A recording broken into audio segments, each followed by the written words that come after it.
ಲೋಕಲ್ಗಳನ್ನ ರಕ್ಷಣೆ ಮಾಡ್ತಕ್ಕಂಥ ಈ ನ್ಯಾಷನಲ್ ಪಾರ್ಟಿಗಳನ್ನ ಕರ್ನಾಟಕದಿಂದ ಹಳೆ ಮೆಟ್ಟು ತಗೊಂಡು ಓಡಿಸುವಾಗ ರೈತರ ಮಕ್ಕಳು ಅಲ್ಲಿ ಸುಮ್ಮನೆ ಇಂಥ ಒಂದು ದೊಡ್ಡ ದರೋಡೆ ಅನ್ಯಾಯಗಳನ್ನ ನಾವು ಸಹಿಸ್ಕೊಂಡು ಸುಮ್ಮನೆ ಇರಬೇಕು ಅಂದ್ರೆ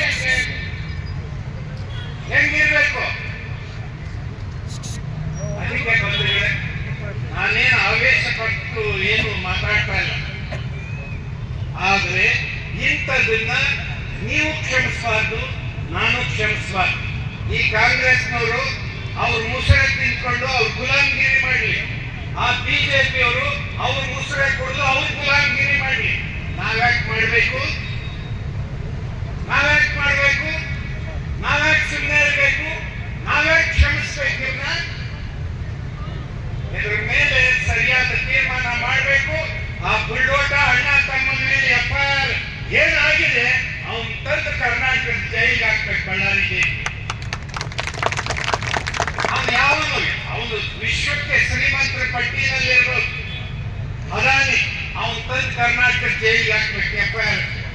FIR ಮಾಡಿಸಿ ಅಂತದ್ದೊಂದು ಕೆಲಸವನ್ನ ನಾವು ಮಾಡದೇ ಇದ್ರೆ ಕರ್ನಾಟಕ ಲೂಟಿ ಮಾಡೋ ಕೈ ಕೊಟ್ಟು ನಾವು ಮಂಗನಿಗೆ ಮಿಕ್ಕಿ ನೋಡೋದ.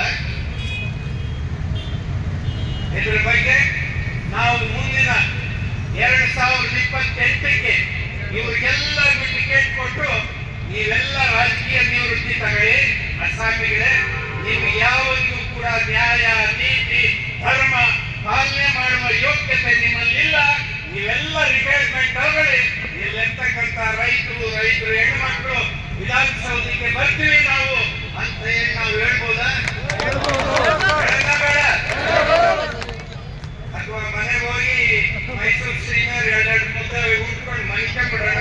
ಅವ್ರು 4 ರೊಟ್ಟಿ ತಿಂದ ಅವ್ರು ಮನಿಕೊಂಡ್ಬಿಡಲ್ಲ.